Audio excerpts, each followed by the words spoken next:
원래 이게 강의가 굉장히 길어졌네요, 이게. 근데 이게 주식이라는 걸 좀 제가 재밌는 옛날 이야기 하듯이 좀 재밌게 이해를 하면 주식에 대한 좀 근원적인 이해를 좀 해야 돼, 이게. 요건 초등학생도 요건 알아들을 거야, 다. 그냥. 자, 초등학생 눈높이로 해서 이제 아주 주식의 역사에 대해서 좀 약간 좀 깊게 좀 파들어갔습니다.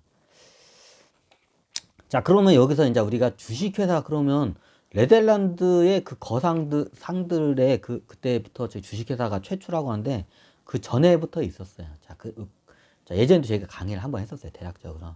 근데 이제 좀 약간 디테일하게 좀 강의를 할게요. 자, 예전에는, 잠깐만. 이렇게 하고. 이게 지금 범선인데 이거는 이제 근대화 되면서 나타난 배고 이게 옛날 무역상이었어요, 기본적으로. 근데 옛날에 무역상은 이러지가 않았어요. 옛날 무역상 그 사이즈가 딱 보면 예전에 일본군이 끌고 온 그 외선 있잖아요. 그게 딱 무역선을 개조한 그 수송선이에요, 그게. 일본 그 왜군들이 그 끌고 온 조선시대 때. 딱 그 사이즈 정도가 무역산 배였어요. 자, 이건 나중에 저기 뭐 대항을 항해하는 범선들 되는데 이건 나중에 나타난 거. 자, 그 당시에는 어떻게 해요? 그냥 저기 우리가 정확한 좀 여러분한테 하려면 일본 임진왜란 때 일본 애들이 끌고 온 그 배 사이즈가 딱 저거예요. 그만한 사이즈가 그 당시에 배를 움직이기 딱 좋아요. 왜 그냐. 자, 두 가지 조건이 이게 형성이 돼야 돼요. 일단 배가 커야 돼요. 크면 클수록 좋아요. 바다에서는 안전해요. 자, 두 번째 조건이 있어요. 노를 저어서 가야 돼요.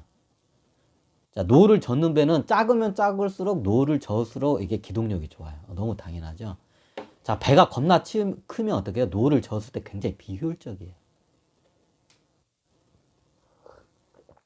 자, 노를 저었을 때 굉장히 이게 기동성이 있으면서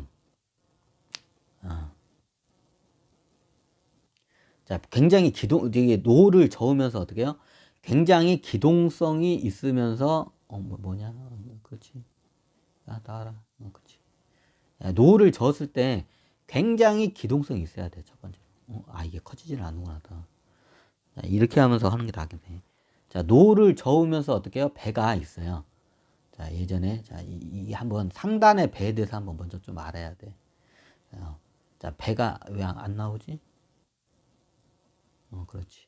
자, 상단에 배가 있어. 배를 제가 대충 그릴게요. 넌 또 왜 그냐? 얘가 또, 아닌데? 예? 왜 그러지, 제가? 그지. 그렇게 나와야지. 자, 배가 예전에 있었어요. 이거 반듯이 오래 있으면, 반듯하게 나오는구나.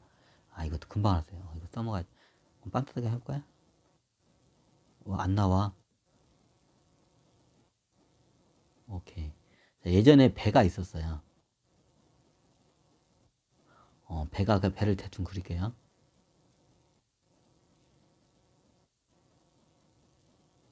예전에 배가 있었어. 그럼 여기다 어떻게 물건을 그냥 대충 그릴게요, 제가. 자, 여기서 물건을 이제 날라가겠죠, 물건. 자, 그럼 예전에는 배를 어떻게 해요? 배가, 자, 이게 바다를, 항해를 해야 돼. 그러면 배가 움직이는 건 어떻게 해요? 크게 세 가지예요.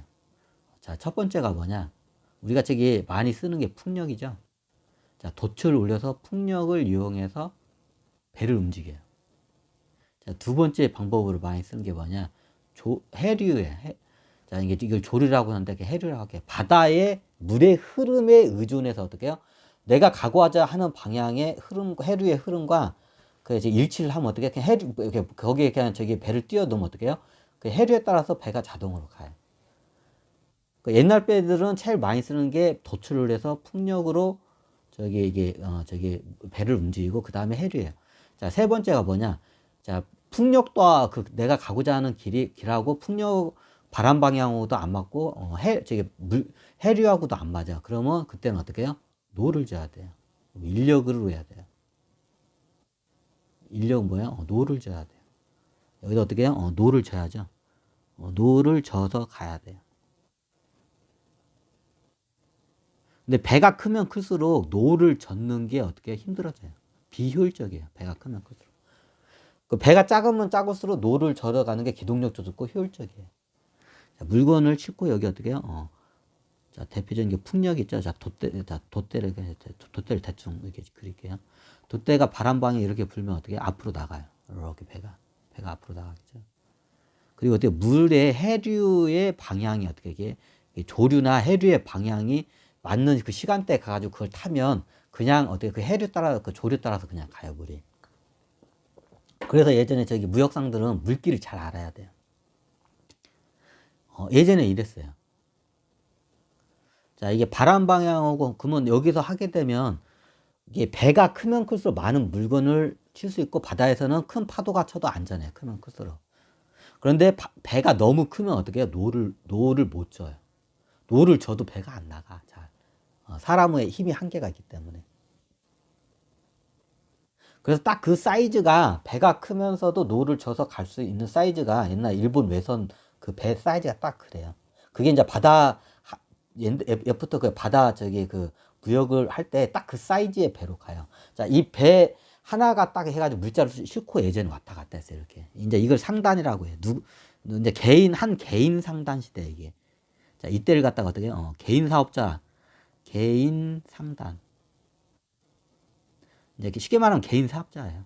지금으로 따면 개인 사업자 시대. 자, 개인 사업자는 어떻게 배 한 척을 건조해가지고 어떻게 해요? 여기다가 저기 선원들을 어떻게 고용해가지고 이제 선원을 고용하겠죠. 선원을 고용해가지고 어떻게 이 배에다 물자를 실어서 여기를 가가지고 여기다가 팔아 먹으면 큰 이익을 낳아요. 자, 이게 그러면 개인 상단이에요. 그 보면 여기에 보통 인력이 그 배에 뭐 저거에 따라 틀린데 뭐 호위 무서까지 되면 한도 끝도 없는데 배를 하려게 되면 모든 선원들이 나중에 선장하고 저기 부선장 2명만 빼고 나머지는 다 어떻게 노를 잡아야 돼요. 모든 선장하고 부선장 빼고 노를 저었을 때 노를 다 잡았을 때 그 숫자가 맞춰져야 돼요. 그럼 몇 명인가요? 제가 알기로는 10명 이상은 최소한 10명 선장 부선장 외에 10명 이상은 들어가야 돼요.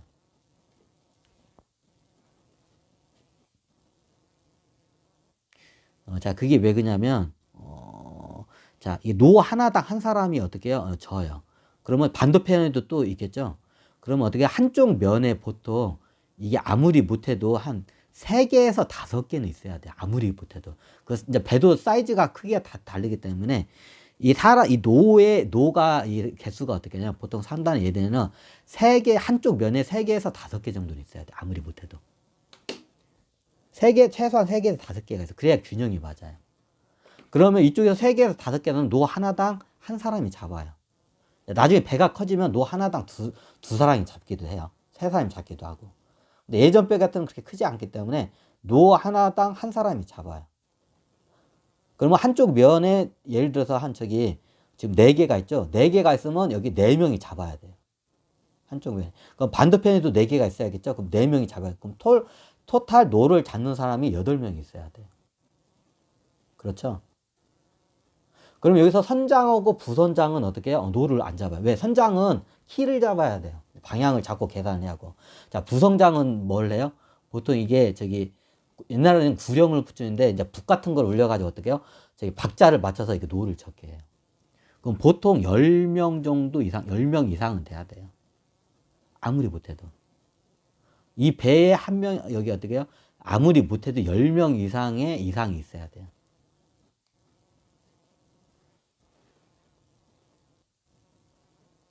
이게 개인 상단이에요, 예전에. 보통 배 한 척으로 해서 하게 되면 개인 상단이 하던 시대, 개인 사업자 시대야. 자, 여러분들의 이해하기 어떻게 개인 상단 시대는 어떻게 해요? 개인 사업자예요. 그러니까 상단 선장이 어떻게 해요? 여기 주인이죠. 이 배의 주인이고 선단의 주인이고 이 상단의 주인이죠. 예전에는 그랬어요, 보통. 여기서 여기까지 옮겨가는데. 이게 개인 사업자예요. 그런데 어떻게 돼요? 나중에 해적들이 나타나니까 어떻게 해요? 10명이서 가고 있는데 몇십 명의 해적들이 묻히면 어떻게 해요? 이길 수가 없죠. 너무 당연하죠. 그래서 나중에 그 당시에는 이게 해적들이 나게 되면 개인 상단 형식으로 이렇게 무역이 이루어졌는데 나중에 개인 혼자 상단 배 끌고 한 열 몇 명 선원 끌고 가다가 해적 한 몇십 명을 만나잖아요. 그러면 꼼짝없이 그냥 어떻게 당해요. 너무 당연하죠. 그러니까 그거를 방지시키기 위해서 나중에 개인 사업자, 개인 상단들이 어떻게 해요? 규합을 하게 돼요. 어떻게 해요? 자, 배를 갖다가 예전에는 각각 저기 10개인데 어떻게 해요? 배를 갖다가 한 30척까지 이제 하게 되는 거예요. 자, 배가 30척이 어떻게 해요? 상단을 같이 꾸려요. 그러면 개인 사업자가 주인이 다 틀려요. 그 투자한 그 저기 상단 주인들이. 그럼 어떻게 해요? 정확히 따지면 30척의 배가 어떻게 해요? 합병을 한 케이스에 30척의 개인 상단들이 합병을 해요. 30척의 배가 30척의 저기 개인 상단들이 합병을 해요. 그러면 자기 그 배 크기나 여기 이 상단에 기여하는 게 다 틀릴 거 아니에요. 그러면 어떻게 해요? 정확히 지금으로 따지자면 30명의 주주가 생겨요. 자, 30명의 개인 상단들이 이게 어떻게 해요? 합쳤다는 건 이유는 뭐예요? 30명이 이제 30척 대형 상단의 이게 한 회사야. 한 회사야. 근데 한 회사인데 같이 8명 같이 n분의 1로 해서 같이 이걸 나눠. 근데 상당히 작은 애들도 있고 이 30척 그냥 상당히 큰 애들도 있고 이게 돈을 많이 댄 애들도 있고 다 틀려. 군대가 많은 애도 기여하는 게 틀려. 이 상단에. 30척을 이게 M&A 한 이 상단에 이게 저기 하는 게 틀려. 자, 그걸 갖다가 나중에 수익이 나면 그 기여한 바에 n분의 1로 해서 이제 나눠야겠죠. 각 그 개인 상단들이. 그걸 갖다가 이제 저기 어떻게 그 주주 명부 같은 걸 이제 만들어요. 비슷하게. 그럼 나중에 이게 같이 투자를 해요. 뭐는 가치를 똑같이 투자를 해가 돈을 내고 투자를 해가지고 자, 누구는 이 상단을 이끄는 저기 30척의 상단을 하는데 한 1조 원이라는 이제 저기 자본금이 들어갔어. 이 상단을 꾸리는데. 근데 30명의 저기 개인 상단들이 뭉쳤는데 어떤 상단은 어떻게 100억 원도 안 돼.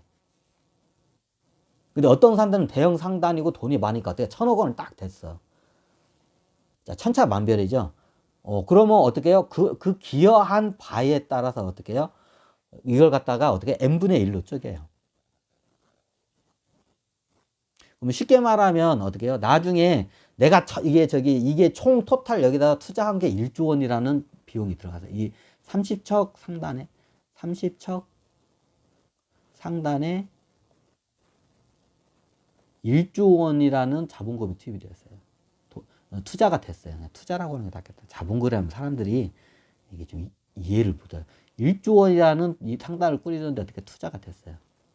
자, 왜 30척을 꾸린 이유는 간단해요. 해적들 때문에. 해적들을 막으려면 어떻게 해요? 경비병도 있어야 하고, 여기 선원들이 많아야 같이 싸워가지고 어떻게 해적들을 막아낼 수 있기 때문에. 자, 예전에는 배 한 척 가져가면 10명이에요.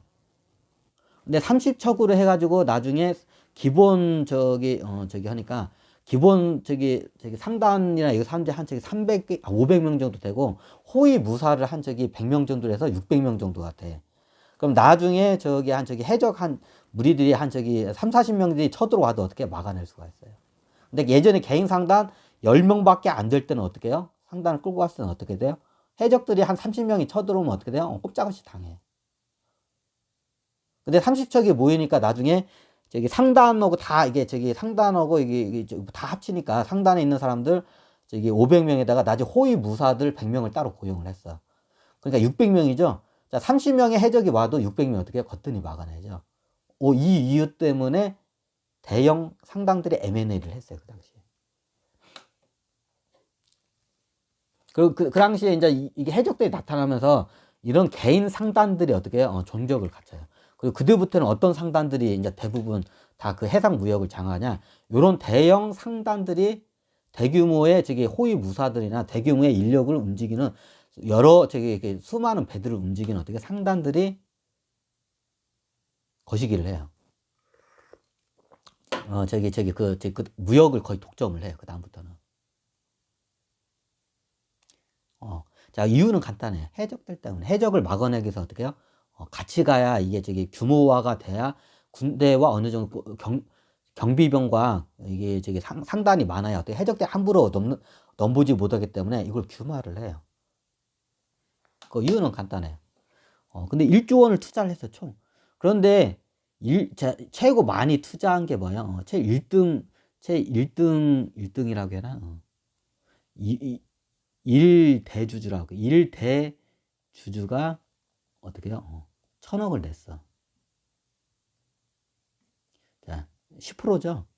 자, 그러면 여기 다 그 투자한 내 돈이 그러면 어떻게 30번째가 제일 적게 되겠죠. 30대주주. 네, 대주주라고 해요. 30대주주가 30주주라고 하자고요.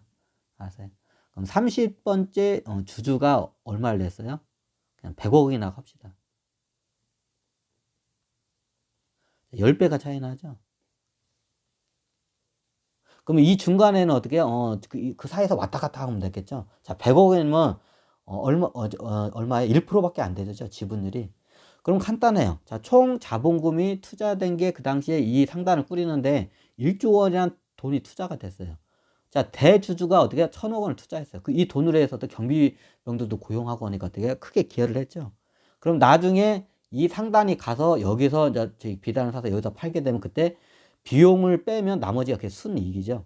비용을 빼고 나중에 그 순이익을 갖다가 어떻게 해요? 자기가 투자한 기업만큼 그걸 가져가요. 그 당시에 그랬어요. 그러면 1,000억 원을 투자한 대상단 그 대주주가 있어요. 그럼 이 양반이 어떻게 해요? 10%를 가져요. 그 수익에. 10%를 투자를 했기 때문에. 그러면 30%는 100억 원밖에 투자 안 했어. 자, 그럼 어떻게 해요? 자, 지분이 1%밖에 안 돼. 그럼 나중에 어떻게 수익이 나눴을 때 1%만 가져가요. 자, 이제 중간에 가면 한 7%를 갖고 있는 주주도 있고, 한 4%를 가지고 있는 주주도 있고, 3%도 가지고 있는 상단 주주도 있고, 막 있겠죠. 그럼 어떻게 해요? 그걸 자기가 기여한 그 투자한 금액의 분에 대해서 어떻게 해요? 그만큼 나중에 수익이 남았을 때 그걸 자기 상단 쪽이 그걸 가져가요. 그 대주주가. 이게 최초의 주식회사예요. 네덜란드보다도 이때 먼저 주식회사가 탄생을 했어요. 이게 최초의 주식회사예요, 실질적으로. 자, 누가 봐도 주식회사의 형태를 그대로 다 갖췄죠. 이게 최초의 주식회사가 탄생한 거예요, 이렇게. 해적들 때문에 이렇게 탄생을 한 거야. 여러 상단들이 해적 때문에 규모가 작으니까 규모화를 크기 위해서 군대까지 이게 자기 자체 군대를 보유를 했어요, 상단들이. 왜 해적들을 막아내야 하기 때문에. 이유는 간단해. 그래가지고 여러 상단들이 어떻게 투자를 공동으로 해서 지분을 예전에는 내가 이게 상단 하나 끊으면 100억 원 좀 넘는 정도였는데 이렇게 가서는 해적들한테 다 당해. 그러니까 1조 원 정도는 투자를 해야 경비병들도 고용을 해가지고 안전하게 가서 수익을 남길 수 있기 때문에 이렇게 상단들이 어떻게 M&A를 해, 지금으로 따지면. 여러 상단들이 합병을 해가지고 어떻게 대형 상단으로 이루어져요, 나중에. 그에 따라서 어떻게 이제 지분율이 이제 옛날 개인 그 상단들이 어떻게 그만큼 기여한 만큼 지분을 갖다가 상단에 갖고 있고 그만큼 수익을 갖다가 가져가요.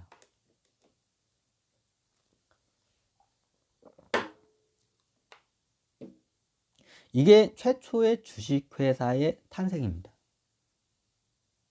원래 제가 네덜란드 그건 한번 제가 강의를 했어요. 그거는 강의는 안 할게요. 예전에 했으니까. 자, 네덜란드의 그 주식의 탄생보다도 이게 더 역사가 오래됐어요. 자, 이게 언제 역사됐냐?